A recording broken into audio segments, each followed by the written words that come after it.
Hi, Shot Squad. Coach and Sia here. And as you may have heard, Eli Lilly just served another set of lawsuits.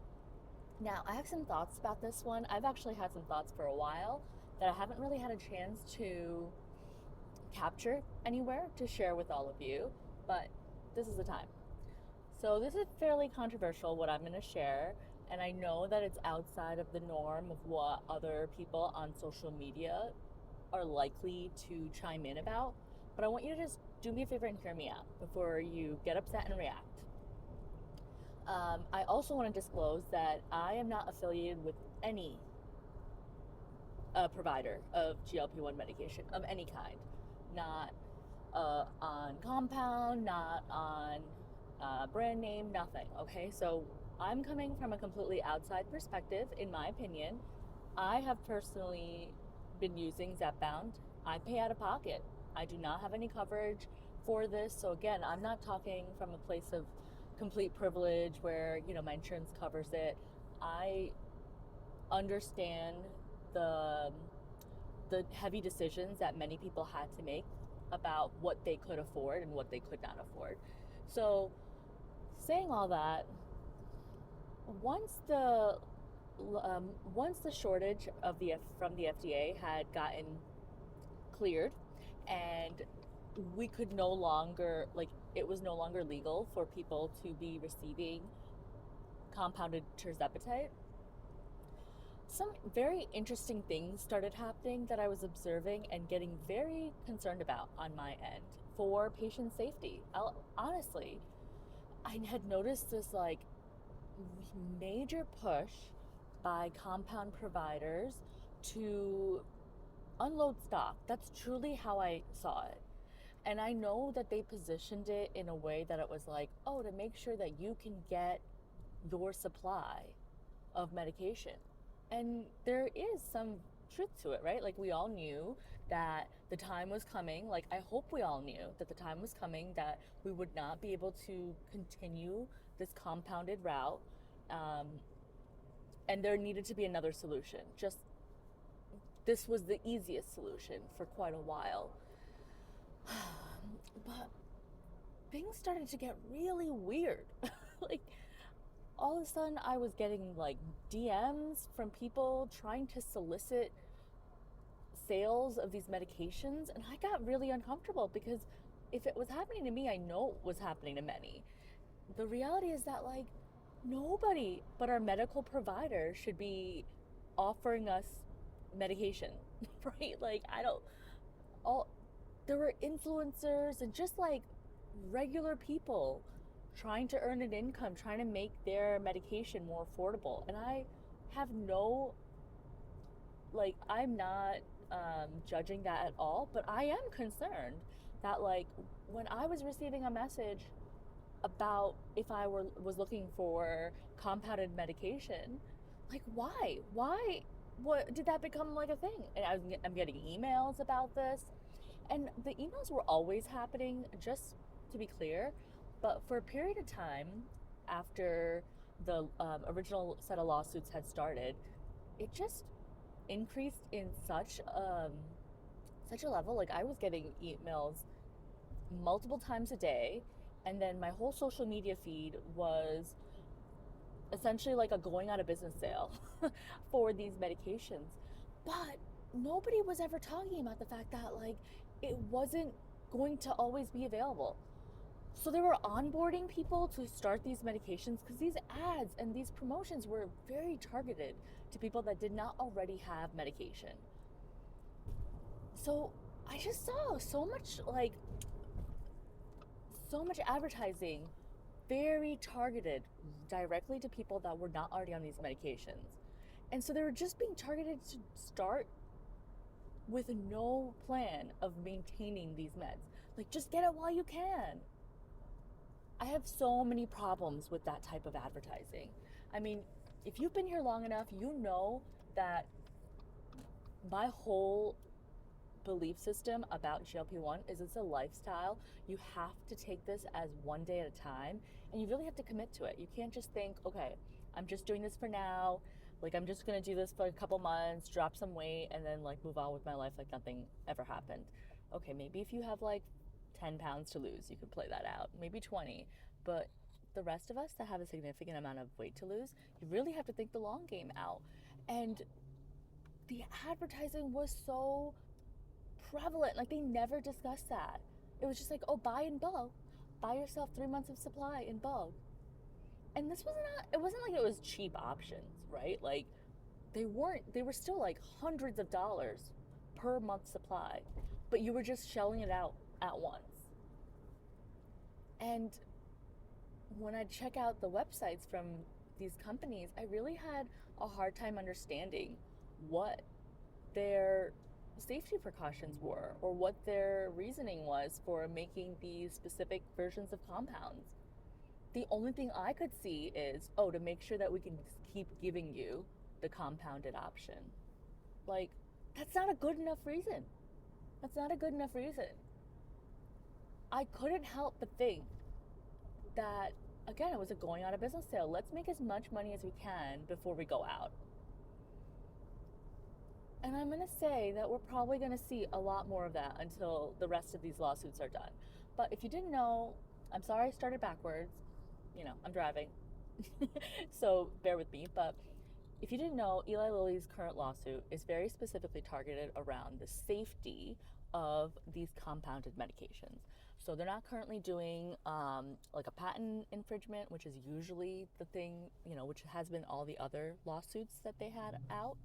This is a very unique one where they're suggesting that compounded providers are offering these services with mix, like where they're mixing the compounds with other additives, right?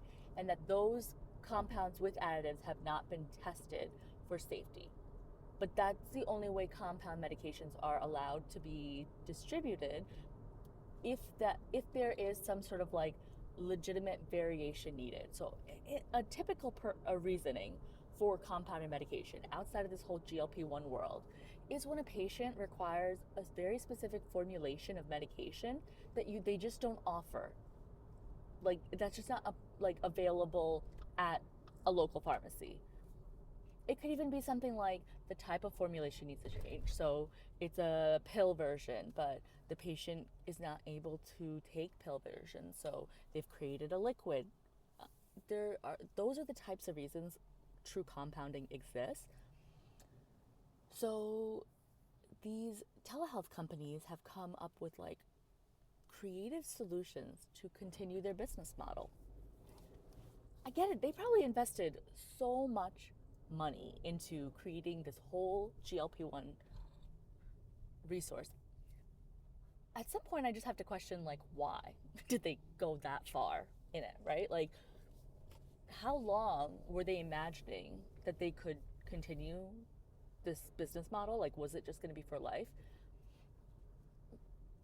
If they are smart enough, they did not think it was going to be for life. So there was never a plan on how we were going to take care of our patients to make sure.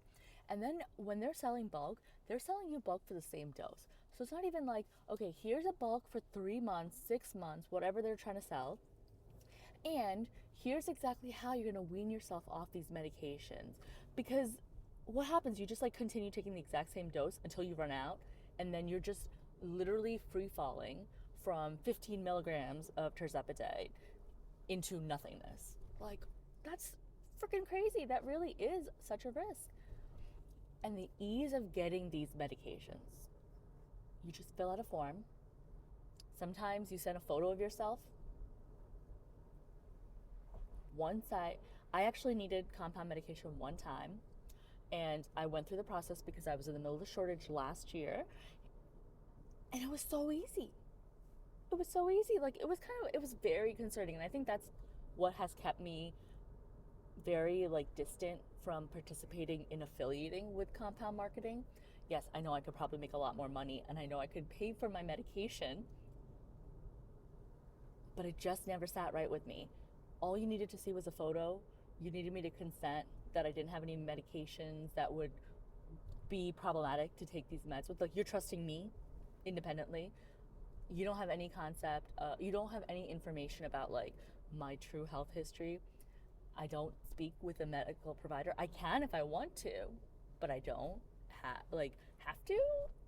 What? Like, I don't understand. I don't understand what was being set up. No, okay, I want to take that back. I do understand what was being set up. What was being set up was an opportunity for people that could not afford these life-changing medications to get GLP-1 medications. I respect aspects of that very much so. But the infrastructure was not there for almost any of these compound companies. Not that does not include all, but I'll say almost any. Or the necessity to follow up. Like, you didn't have to participate in the nutrition coaching, and it was nutrition coaching, so it wasn't even actually like a registered dietitian that you were being assigned to be able to get your personalized needs. There were group programs. Like, again, I'm sharing this. I'll probably get canceled off the internet for even suggesting any of this type of stuff, but the reality is just that, like, there is some validity to what Eli Lilly is suggesting in this lawsuit. That there has been mixes of these compounds being offered to patients at still a massive cost without any real testing and research to make sure it's safe to combine these specific compounds together. It has no FDA approval, we know that. And then patients are being given this medication with no medical expertise, with no medical advice with it, right? And that's the biggest thing that I have noticed. Of course, that's like part of where I started sharing a lot of what my platform is about, making sure that people are aware. Of course, the truth is that you can go to any doctor's office and get these medications and also be at risk of not getting proper medical support for your journey. But the ease of access to these medications via these telehealth companies, and the lack of like even suggesting that you'll need more support than just like a prescription written. I don't know. I've had these like tough feelings about what has been going on within the compounding, like, advertising, marketing aspect of this journey. Marketing aspect of, like, as they're not supposed to be offering these compounded versions. So all I'll say is that I recognize that for many of you, the compound medication not being available is a really big problem. The reason it was something you could do was because it was affordable. You were able to make that affordable. So I'm coming from a place that has nothing to do with like a patient's decision to pick compound medication. But I am struggling with the telehealth providers creating this avenue without making sure that there was like a full plan. They were winging it, right? They were winging it with your health. Now, I hope that you're able to explore some options in terms of the Zepbound savings cards. You know, it does a very small, it doesn't give you enough savings, but it's somewhere. It's a starting point, right? Wegovy also has has a discounted offering now, and then getting creative. Like, can you make it on Zepbound at a lower dose, which is a lower cost, versus nothing, right? There are ways of working around the current systems in place to work for you. It won't be where you're at right now, but I just want you to know that, like, I think it's a really crappy situation for you to be put in all around. Eli Lilly has a lot of interesting decisions they've been making, but that doesn't mean there isn't something to some of these decisions. Anyway, wish you guys all the best. I just got to work. Bye.